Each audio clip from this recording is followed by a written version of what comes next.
रिया के लापता होने के 2 महीने बाद उसकी छोटी बहन आशा चौधरी को एक अजीब डिलीवरी मिलती है।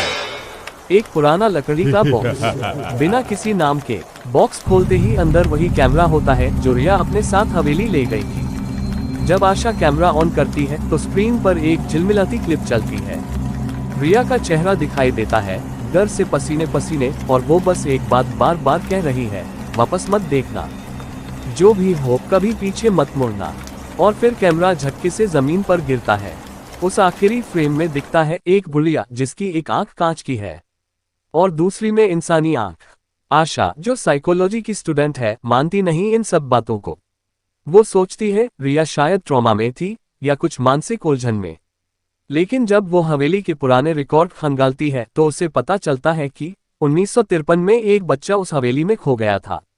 1978 में एक डॉक्यूमेंट्री बनाने वाले 2 फिल्म मेकर वहीं गायब हो गए।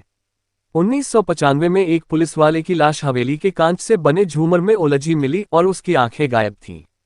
हर केस की एक ही कॉमन चीज, कांच और आंखें। आशा आखिरकार हवेली पहुंचती है दिन के उजाले में, लेकिन हवेली के अंदर समय का कुछ और ही हिसाब है। घड़ी की सुइयां उल्टी चलती हैं और दीवारों पर एक अजीब सी ध्वनि गूंजती है, जैसे कोई शब्द नहीं, सिर्फ निगाहें हों। वो एक कमरा खोलती है और वहां उसे रिया की आवाज सुनाई देती है, आशा तू आई क्यों? मैं अब वैसी नहीं रही।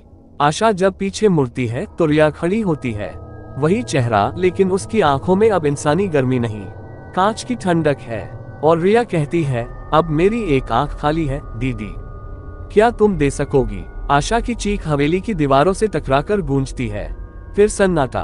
अब हर रविवार ठीक रात के 3:33 पर रिया और आशा की पॉडकास्ट पर एक नई एपिसोड अपने आप अपलोड हो जाती है। उसमें कोई कहानी नहीं होती, सिर्फ किसी की सांसों की आवाज। और कभी कभी कोई फुसफुसाता है, क्या तुमने अभी अभी पीछे देखा? कहानी अभी खत्म नहीं हुई, क्योंकि अब हवेली का राज बाहर आ चुका है और अगला निशाना कौन है ये कोई नहीं जानता। बोलो तीसरा भाग बनाऊं, इस बार और भी ज्यादा पागलपन और परछाइयों के साथ।